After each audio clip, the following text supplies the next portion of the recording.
All right, so let's dive right in. We're going to tackle a question that pretty much everyone with an idea struggles with.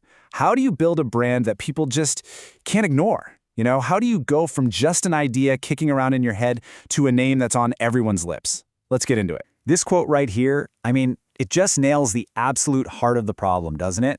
Think about it for a second.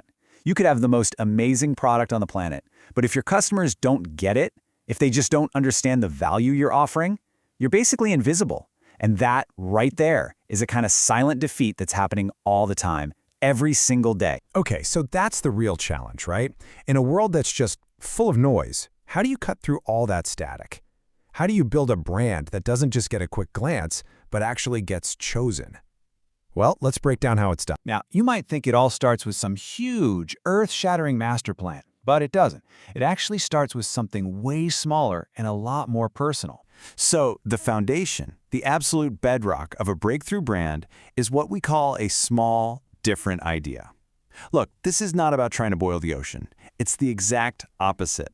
It's about finding one single specific need, a tiny little gap in the market that nobody else is filling in quite the same way you can. The mantra here is simple, be focused, and most importantly, be different. Just think about Netflix, that entire streaming empire, the company that completely changed how we watch movies and TV. It didn't start in some fancy boardroom with a bunch of suits. Nope. It started because the founder, Reed Hastings, got slapped with a $40 late fee for renting Apollo 13. Can you believe it? And he just thought, this is ridiculous. There has to be a better way. That one little moment of personal frustration, that was the tiny seed that grew into a global revolution. And you see this same exact pattern with the Viking Range story. It all started with a personal problem. A builder's wife wanted one of those cool professional-style ranges for their kitchen. But the commercial ones, they were just too intense for a regular home. So the builder, Fred Carl Jr., goes to all the big manufacturers with his idea for a sort of hybrid. And you know what they all said? That he was crazy, that it would never work. But here's the thing. That rejection wasn't a failure. It was the opposite. It was like a giant flashing neon sign pointing directly at what people in this business call white space. A huge, valuable, and totally unmet need just waiting for someone to fill it. Okay, so you've got your brilliant, small, different idea. That's awesome. But that's not enough. Now you have to figure out where it fits in the bigger picture. What does it stand for? That, my friends, is all about position. And here's the deal. You absolutely cannot be everything to everyone. It's a recipe for disaster. You have to pick a lane.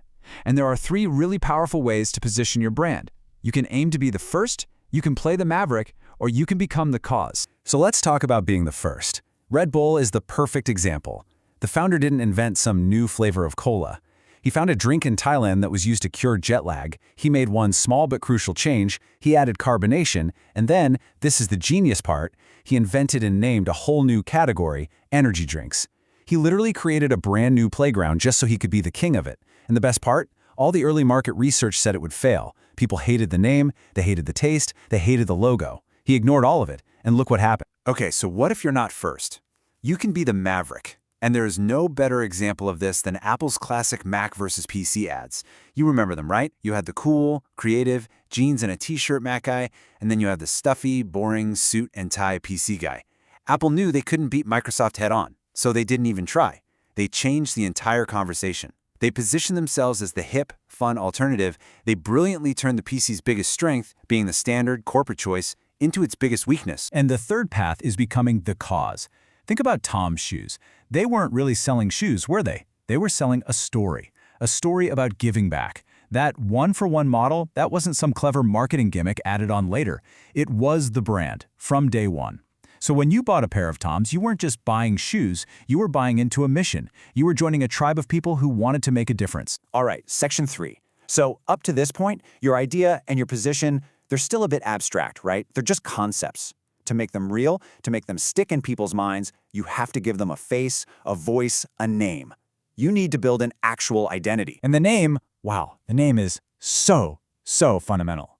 Just look at the story of Twitter. The team's just kicking around ideas, brainstorming, and somebody literally just flips through a dictionary and lands on the word Twitter. And the definition?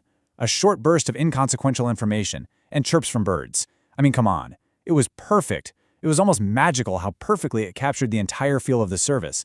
That's the power of a great name. And then, of course, you've got the logo. A great logo is so much more than just a pretty picture. It's like a visual promise. It's a shortcut that communicates your core idea without a single word. The FedEx logo is a classic. It's designed to just scream speed and precision, but it's also got a really cool secret hidden in plain sight. Go on, look really close at the white space between the capital E and the X. You see it? There's a perfect arrow pointing forward. How cool is that? It's a symbol for momentum, for direction, for speed, all baked right into the logo itself. It's absolutely brilliant design. And the funny thing is, most people don't consciously notice it, but their subconscious brain totally does. And once you see it, you can never unsee it. So let's recap. You've got your idea, you've got your position in the market, you've even got a great name and logo. You've built the identity. But a brand only really, truly comes alive when it connects with actual people, when it builds a tribe. And this might be the single most important rule in branding today. The game has totally changed. It used to be that companies controlled the message with big ad campaigns. Not anymore. The power has shifted to us, to the consumers. Your brand isn't what you say it is, it's what they say it is. It's the sum of every conversation, every tweet, every review. Zappos is an absolute masterclass in building a tribe. They knew that anyone could copy their inventory, their selection of shoes, but copying a culture? That's way, way harder. So they made a brilliant pivot.